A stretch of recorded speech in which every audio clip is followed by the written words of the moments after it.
नमस्कार. घरगुती भोजन या चॅनलमध्ये तुम्हा सर्वांचं अगदी मनापासून स्वागत आहे.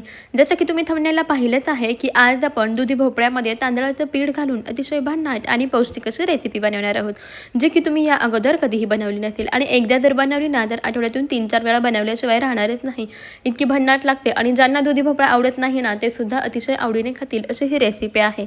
चला तर मंडळी, वेळ न घालवता आपण लगेच आपल्या आजच्या रेसिपीला सुरुवात करूया. सर्वात अगोदर तर इथे आपल्याला ताजा फ्रेश असा दुधी भोपळा घ्यायचा आहे. आता यावरचे आपल्याला साल काढून घ्यायचे आहे. संपूर्ण दुधी भोपळा आपण व्यवस्थित असा सोलून घेऊया. तर पहा, इथे आपण संपूर्ण दुधीची साल काढून घेतलेली आहे. आता याचा शेवटचा भाग आणि पुढचा देठाचा भाग असतो ना तो आपल्याला काढून टाकायचा आहे आणि दुधीचे 2 भाग करून घेऊया, म्हणजे आपल्याला दुधी व्यवस्थित असा किसून घेता येईल. आता एक किसणी घेतलेली आहे, तर मध्यम आकाराच्या किसण्याने आपण हा संपूर्ण दुधी छान असा किसून घेऊया. उभ्या आकारामध्ये पहा, छान पातळसर आणि लांबसडक असा आपला दुधीचा किस तयार होतोय. पहा, अशा पद्धतीने आपल्याला हा संपूर्ण दुधी व्यवस्थित असा किसून घ्यायचा आहे.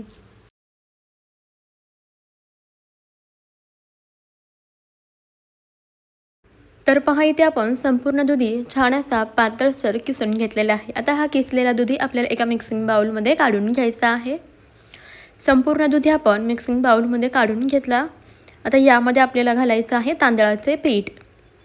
अर्धी वाटी तांदळाचं पीठ घालायचं आहे.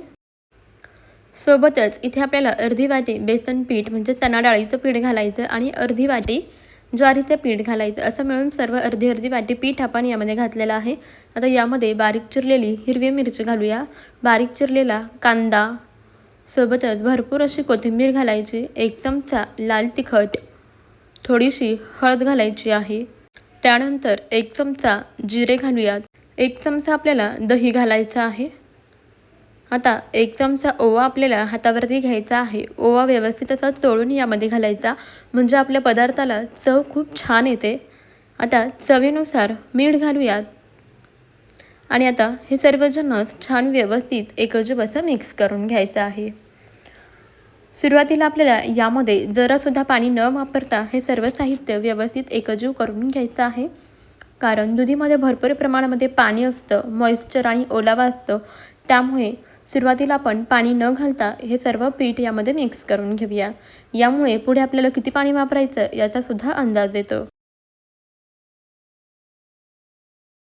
पहा, इथे सुरुवातीला अजिबात पाण्याचा न वापर करता आपण हे सर्व व्यवस्थित मिक्स करून घेतलेलं आहे. बऱ्यापैकी हे सर्व छान व्यवस्थित मिक्स झालेलं आहे. आता आपल्याला मध्यम अशा स्वरूपाचं मिश्रण बनवायचं आहे. त्यामुळे यामध्ये थोडं थोडं करत पाणी घालूया. अगदी 2 ते 3 चमचे पाण्याची गरज पडते, जास्त पाणीही वापरायची यामध्ये आपल्याला गरज पडत नाही. तर 1-1 चमचा करून आपण पाणी घालूया आणि व्यवस्थित असं मिक्स करून घेऊया. मिश्रण आपल्याला मध्यम अशा स्वरूपाचं बनवायचं आहे. अगदी घट्ट किंवा अगदी पातळही नाही बनवायचं. तर इथे मी गरजेप्रमाणे फक्त 2-3 चमचे पाण्याचा वापर केलेला आहे आणि आपलं अशा स्वरूपाचं हे मिश्रण तयार झालेलं आहे. मिश्रणाची कन्सिस्टन्सी पहा, अशा स्वरूपाची आहे. अगदी घट्ट नाही आणि अगदी पातळ नाही, अशा स्वरूपाचं आपलं हे दुधीचं मिश्रण तयार झालेलं आहे. आता लगेचच आपण गॅसवरती तवा ठेवूया. तवा व्यवस्थित असा गरम झाला की त्याला तेल लावून घेऊया. इथे मी तेलाचा वापर करत आहे. हवं तर तुम्ही तूप किंवा बटरसुद्धा वापरू शकता, जे काही तुम्हाला आवडतं त्यानुसार. आता लगेचच आपण तयार केलेलं दुधीचं मिश्रण आपल्याला घ्यायचं आहे आणि तव्यावरती ठेवून याला व्यवस्थित असं पसरवून घ्यायचं आहे. हाताला जरासं पाणी लावून घ्यायचं, म्हणजे आपल्याला हे छान व्यवस्थित असं थापता येतं, पसरवता येतं आणि हे मिश्रण आपल्या हाताला चिकटतही नाही. तर इथे आज आपण बनवत आहोत दुधी भोपळ्याचे थालीपीठ. तुम्ही याला पराठे म्हणू शकता किंवा थालीपीठ म्हणू शकता. व्यवस्थित असं याला पसरवून घ्यायचं आहे. जरा पातळसर स्वरूपामध्ये याला पसरवून घ्यायचं, म्हणजे हे थालीपीठ लवकर भाजले जातात आणि चवीलासुद्धा खूपच छान लागतात. तर पहा, अशा पद्धतीने मी हे संपूर्ण थालीपीठ गोल आकारामध्ये पसरवून घेतलेलं आहे. मध्यम आकाराचं बनवलेलं आहे. तुम्ही तुमच्या आवडीनुसार लहान मोठ्या आकाराचं थालीपीठ बनवून घेऊ शकता. आता यावरती आपल्याला झाकण ठेवायचं आहे आणि बारीक गॅसवरती, अगदी लो गॅसवरती याला भाजून घ्यायचं आहे. 3 ते 4 मिनिटानंतर आपण यावरचं झाकण काढूया. आता वरची बाजू पहा ड्राय झाली, कोरडी झाली की आता वरच्या बाजूने थोडंसं तेल लावून घ्यायचं आहे आणि हे थालीपीठ आपण पलटवून घेऊया आणि दुसऱ्या बाजूने सुद्धा याला व्यवस्थित असं भाजून घ्यायचं आहे. हे थालीपीठ भाजताना गॅस लो टू मध्यमच ठेवायचा आहे, जेणेकरून थालीपीठ अगदी खमंग असे भाजले जातात आणि चवीला सुद्धा खूपच रुचकर लागतात. महत्त्वाचं म्हणजे यामध्ये आपण दुधी भोपळा वापरलेला आहे, तो सुद्धा छान असा शिजला जातो, त्यामुळे गॅस मध्यम टू लोच ठेवायचा आहे. पहा मस्त असं आपण हे थालीपीठ दोन्ही बाजूनी खमंग असं भाजून घेतलं. आता याच पद्धतीने मी ते तुम्हाला आणखीन एक थालीपीठ बनवून दाखवते. तर मी हे डायरेक्ट तव्यावरती थापून घेते, पसरवून घेते. हवं तर तुम्ही कॉटनच्या सुती कापडावरती किंवा बटर पेपरवरती सुद्धा याला असं पसरवून घेऊ शकता. हे थालीपीठ बनवून घेऊ शकता आणि त्यानंतर तव्यावरती टाकून त्याला भाजून घेऊ शकता. ही पद्धतसुद्धा सोपी आहे आणि सोयीस्कर आहे. तुम्हाला ज्या पद्धती आवडतात त्यानुसार तुम्ही थालीपीठ बनवून घेऊ शकता. पहा इथे मी दुसरं थालीपीठसुद्धा छान असं पसरवून घेतलेलं आहे.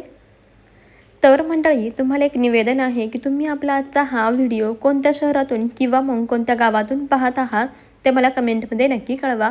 म्हणजे मला सुद्धा समजेल की आपल्या घरगुती भोजन अस्सल मराठमोळा चॅनेलच्या युनिक आणि पौष्टिक अशा रेसिपीज कुठपर्यंत पोहोचतात. आणि व्हिडिओच्या शेवटी मला तुमचे आभारसुद्धा नक्कीच मानता येतील. जर तुम्ही हे थालीपीठ सुती कापडावरती बनवणार असाल किंवा बटर पेपरवरती बनवणार असाल तर याला थोडेसे होलसुद्धा पाडून घ्यायचे, म्हणजे थालीपीठ खूप छान खमंग असं भाजलं जातं. याला जितकं बारीक गॅसवरती भाजून घ्याल ना तितकं जास्त हे चविष्ट लागतं. बऱ्याच वेळा घरामध्ये दुधी भोपळ्याचं नाव काढलं किंवा भाजी बनवली तर लहान मुलेच काय मोठी माणसंसुद्धा नाक मुरडतात. मग अशा वेळेस दुधीपासून हे पौष्टिक असे थालीपीठ नक्की बनवून पहा. मग मोठी माणसेच काय लहान मुलेसुद्धा हे दुधीचे थालीपीठ अतिशय आवडीने खातील, इतके हे चविष्ट आणि रुचकर लागतात. तर पहा मी घेतलेल्या साहित्यांमध्ये असे मध्यम आकाराचे 4 थालीपीठ आपले तयार होतात. तुम्हाला जितक्या व्यक्तींकरता बनवायचं आहे त्यानुसार तुम्ही साहित्यांचं प्रमाण कमी जास्त प्रमाणामध्ये घेऊ शकता. पहा इथे मी दुसरं थालीपीठसुद्धा छान खमंग असं भाजून घेतलेलं आहे. पातळसर असं बनवलं होतं, त्यामुळे पहा पटकन भाजलं गेलेलं आहे, छान खमंग असं भाजलेलं आहे. हे थालीपीठ तुम्ही सकाळच्या संध्याकाळच्या छोट्या मोठ्या भुकेसाठी बनवू शकता किंवा लहान मुलांना टिफिनसाठी देण्यासाठी सुद्धा बनवू शकता. खूपच चविष्ट आणि पौष्टिक आहे. महत्त्वाचं म्हणजे अगदी झटपट तयार होतात आणि खायला पौष्टिक आहे, कमीत कमी तेलामध्ये तयार होणारे आहेत. तुम्ही दुधी भोपळ्यापासून कोणकोणते पदार्थ बनवता मला कमेंटमध्ये नक्की कळवा. आणि अशा पद्धतीचे थालीपीठ एकदा नक्की बनवून पहा. बनवायला सोपं आणि खायला पौष्टिक आहे. तर अशा पद्धतीने ना इथे आपण सर्व थालीपीठ छान खमंग असं भाजून घेतलेलं आहे, बनवून घेतलेले आहेत. तुम्हाला आपली आजची ही दुधी भोपळ्याची रेसिपी कशी वाटली मला कमेंटमध्ये नक्की कळवा. जरासुद्धा आवडली असेल ना तर एक लाईक जरूर करा आणि महत्त्वाचं म्हणजे आपल्या घरगुती भोजन अस्सल मराठमोळा चॅनलला आता सबस्क्राईब करा, म्हणजे अशाच पौष्टिक भन्नाट रेसिपीज तुम्हाला पाहायला मिळतील. तर पहा इथे मस्त असे आपले दुधी भोपळ्याचे थालीपीठ तयार झालेले आहेत. अतिशय खमंग आणि रुचकर झालेले आहेत. जितके हे दिसायला सुंदर दिसतात ना तितकेच चवीला खूपच भन्नाट झालेले आहेत. हे थालीपीठ तुम्ही दहीसोबत सर्व करू शकता, टोमॅटो सॉससोबत किंवा मग तुमच्या आवडीच्या कोणत्याही चटणीसोबत तुम्ही सर्व करू शकता. खूपच चविष्ट लागतात, त्यामुळे एकदा तरी दुधी भोपळ्याची ही रेसिपी नक्की ट्राय करून पहा. चला मग मंडळी, आपण भेटूया आपल्या पुढच्या नवीन अशा रेसिपीमध्ये. तोपर्यंत खात राहा, मस्त राहा आणि सर्वात महत्त्वाचं म्हणजे हेल्दी राहा. आजचा व्हिडिओ शेवटपर्यंत पाहिलात त्याबद्दल तुमचे खूप खूप धन्यवाद. चला तर मग बाय बाय.